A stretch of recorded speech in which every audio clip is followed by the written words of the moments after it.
Alrighty guys, welcome back to Star Wars Review. Today I'm reviewing Darth Vader issue 23, The Shadow's Shadow, written by Greg Pak with art by Rafael Inco. It was released on June 1st, 2022. So yeah, which I thought it was a alright issue.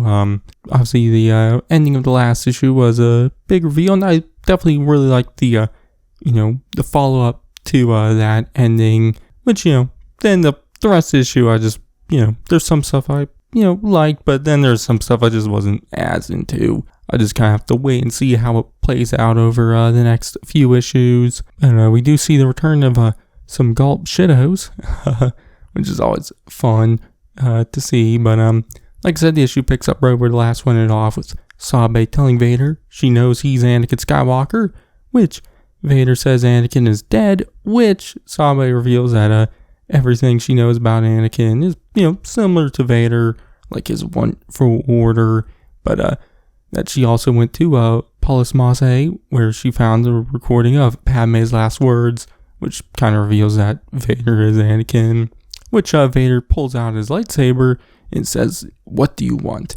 to Sabe, which she says, "If you want order, I want to help," which she pulls out a hologram of Shmi and says after Anakin left Tatooine, she was still enslaved, and even though Anakin said, he'd free her, he never did, which haunted Padme and herself.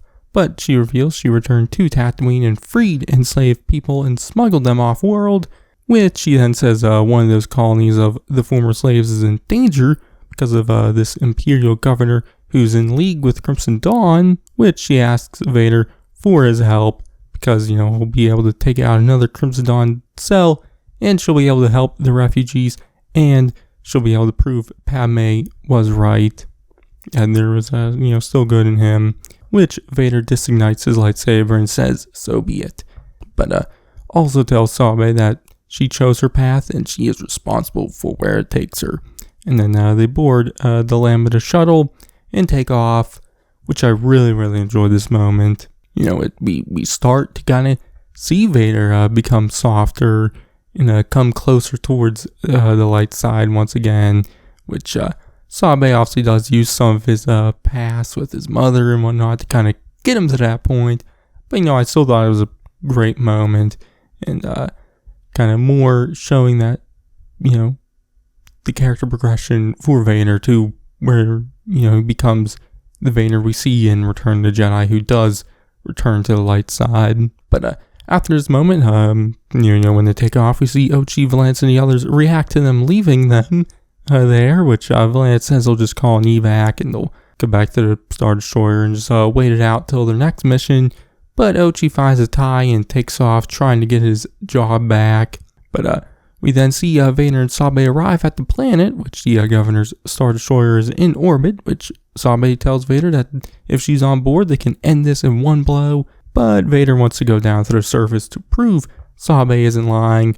So they do so, which it turns out that some of these refugees are people from Anakin's past, like, his friends Kitster and Wald, which is, they're Gulp Shittos, and, Wald is definitely a minor character, a very minor character in the Phantom Menace.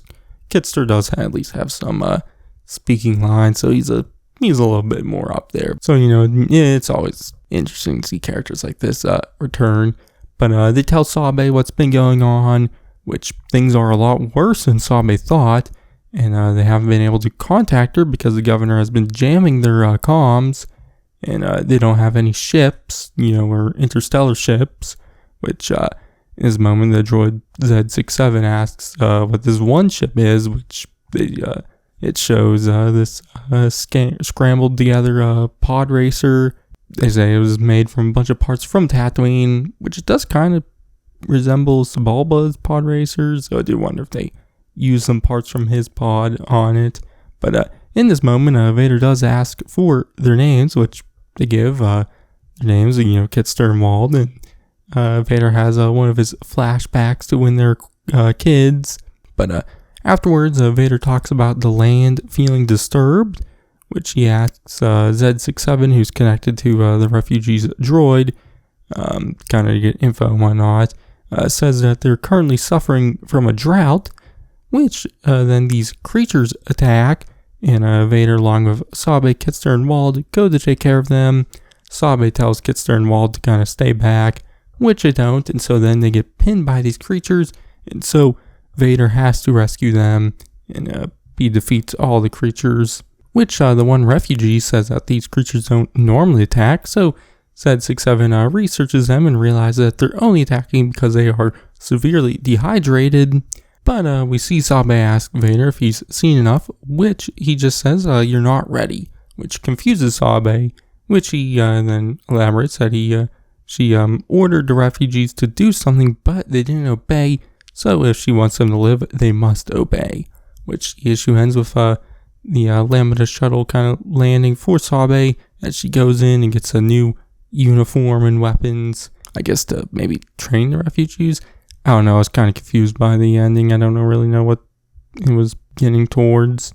I'll just have to wait and see where it goes in the next issue. So yeah, but I thought the issue was alright. I definitely really liked the start. I like, the returns of Kitster and Wald. Mainly just because it is funny to see Gulp Shittos return. But the stuff with the refugees was alright. I'm interested where that'll go, but obviously this is the first issue. I'll have to wait and see where the story goes and whatnot. So yeah, but my grade for this issue is gonna be a B. So yeah, but that's gonna be it for this one. My next comp review should be Bounty Hunters issue 23, so you can check that out then. But in the meantime, check out my other comp reviews and everything else I do by Vince Arzoon. I'll catch you guys in the next one.